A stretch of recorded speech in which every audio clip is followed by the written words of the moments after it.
fierce lioness suddenly bursts out of the grass. The animals nearby scatter in fear. The lioness quickly locks onto Pumbaa. Pumbaa runs for his life, but still gets forced to the edge of a cliff. Just as he is about to become prey, Simba suddenly charges out and tackles the lioness to the ground. The lioness fights back at once. The two lions start wrestling instantly, but during the fight, Simba suddenly recognizes her. Nala?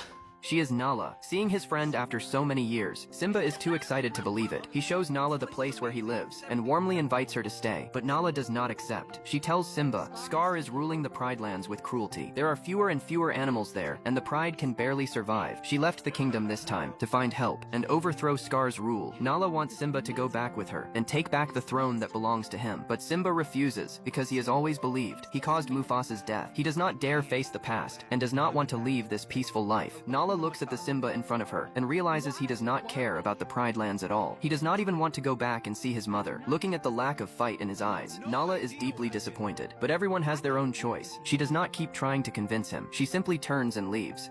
I guess I made a mistake. Goodbye, Simba. Simba does not ask Nala to stay. He feels he has his own pain, and nobody can understand what happened back then. But when Simba returns to the forest, he sees a mandrill sitting in a tree, as if he has been waiting for him. Simba does not want to deal with him, and turns to leave, but the mandrill keeps following him. The mandrill tells Simba he knows a lion king named Mufasa, and once held his son in his arms. More importantly, he knows where Mufasa is now. Simba denies it right away, because Mufasa has been dead for years, but the mandrill says Mufasa is still alive. He tells Simba to follow him, saying he will take him to see his father. Before long, Rafiki brings Simba to the lake. He points at the water and tells Simba, Mufasa is right here. Moonlight shines on the water. Simba looks down and sees his father's face in the reflection. Rafiki tells him, Mufasa has always lived in his heart. Then, Simba seems to hear his father's voice from the sky. Simba, you must take your place in the circle of life. I can't. You must remember who you are, the one true king. As king, I was most proud of one thing, having you as my son. That was a long time ago. No, Simba. That is forever. Please, don't leave me again. I never left you, and never will. Remember who you are.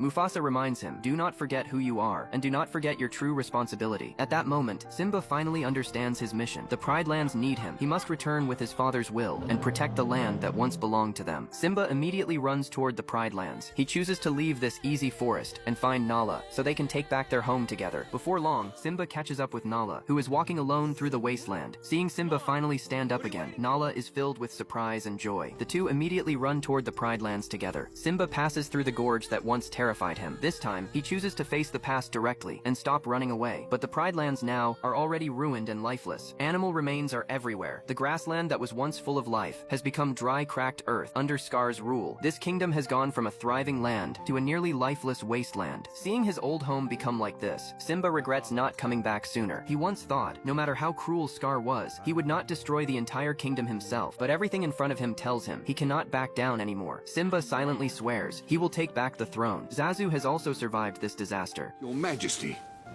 welcome home. Right then, a familiar voice comes from behind them. Pumbaa and Timon have also come to help because they watched Simba grow up and cannot let him face danger alone. Just like that, they form a temporary rebel team, but as they prepare to head toward Pride Rock, they find several hyenas patrolling the only path. Pumbaa suggests using someone as bait to lure all the hyenas away, but everyone's eyes soon fall on Pumbaa. Why is everyone looking at me? It is with deepest pride and greatest pleasure that we proudly present your dinner. Be our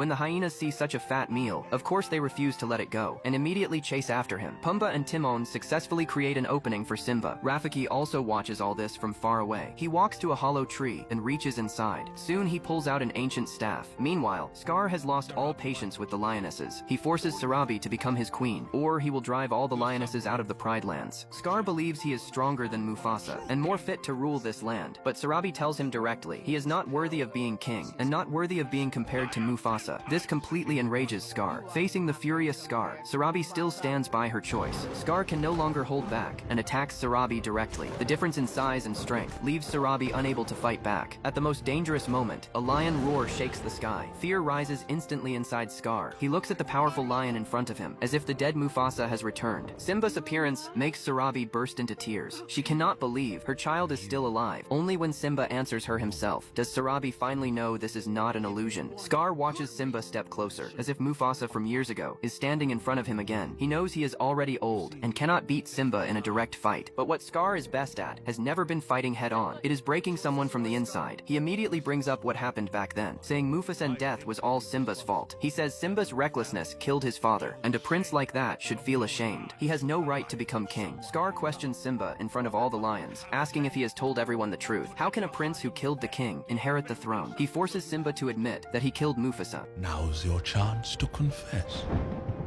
Tell them who's responsible for Mufasa's death.